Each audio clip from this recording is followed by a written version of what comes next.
Impact Family, impacting the world through healthy family. Selamat berjumpa saudara-saudara, apa kabar? Saya harap saudara semua dalam keadaan baik dan penuh kasih, karena kita akan membicarakan, merenungkan firman Tuhan mengenai kasih.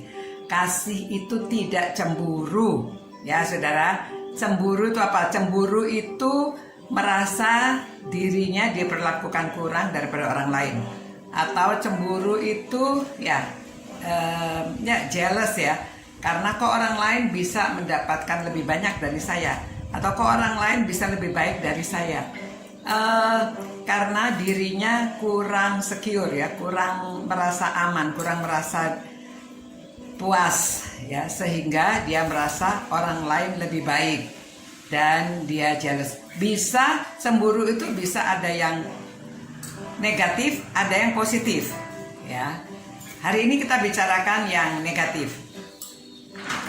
Kalau cemburu yang negatif, cemburu itu menyebabkan kita melakukan sesuatu yang tidak baik kepada orang lain karena merasa jealous ya, kenapa dia itu bisa mendapatkan sesuatu yang lebih baik dari dirinya. Nah, biasanya cemburu itu dikonotasikan untuk kekasih ya, percintaan. Tapi cemburu itu tidak dalam percintaan saja. Kalau dalam percintaan sudah jelas ya, banyak cerita yang menceritakan karena cemburu orang bisa sampai melukai orang yang dicemburui, atau cemburu itu nanti bisa posesif ya, seperti kepada kekasihnya itu terus maunya dia sama dia, tidak boleh sama orang lain. Ini cemburu yang berlebihan. Orang bicara saja sedikit sama orang lain, dia sudah merasa tidak secure, dia merasa disaingi. Nah saudara, kalau di antara anak-anak ya saudara, ini sering terjadi di dalam keluarga. Kita bicarakan di keluarga ya. Kalau orang tua, anak-anak itu merasa beda, dibedakan kasihnya ya. Kenapa si kakak boleh, saya tidak boleh? Dia tidak tahu alasannya. Nah, itu menjadi cemburu. Kadang-kadang adik bisa melakukan sesuatu yang tidak baik terhadap kakaknya, atau kakak terhadap adiknya. Nah, lebih sering kalau pada waktu kita mempunyai anak pertama, segala sesuatu untuk dia tidak cemburu. Tetapi begitu punya anak kedua, dia mulai cemburu karena orang tua lebih memperhatikan anak yang kedua. Itu sebabnya mesti hati-hati ya orang tua yang mempunyai anak yang kedua. Jadi harus yang pertama juga banyak dipeluk, banyak diajak berbicara, suruh mengasihi adiknya.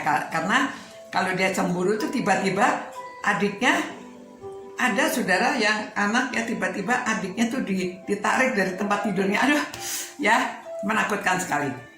Nah, apalagi punya anak ketiga. Jadi semuanya jealous, yang besar. Kok rasanya orang tuanya ini selalu memperhatikan yang paling kecil ya. Jadi mereka cemburu. Cemburu itu karena merasa dirinya kurang diperhatikan.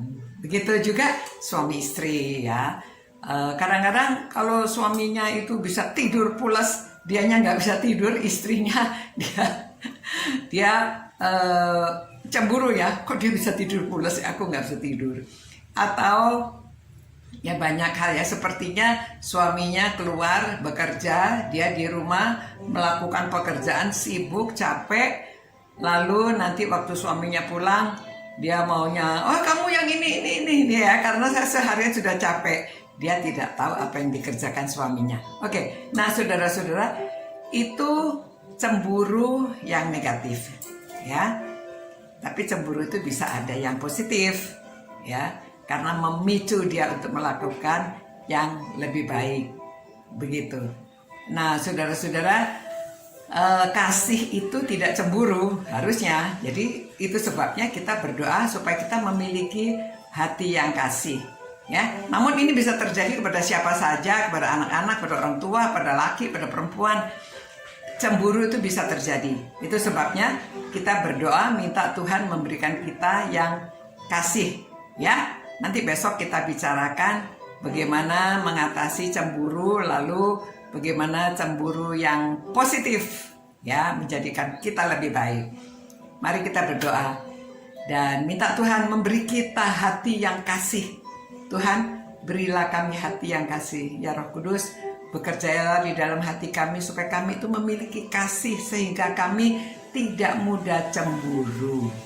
Ya, dan biarlah kami dapat mengatasi hati yang kurang secure supaya kami percaya penuh bahwa Tuhan mengasihi diri kami. Kami ini spesial. Terima kasih Tuhan, dalam nama Yesus Kristus kami berdoa dan mengucap syukur atas diri kami. Amin. Saudara-saudara, selamat malam. Tuhan memelihara dan menyertai saudara-saudara. Sampai berjumpa lagi besok. Ciao. Impact Family, impacting the world through healthy family.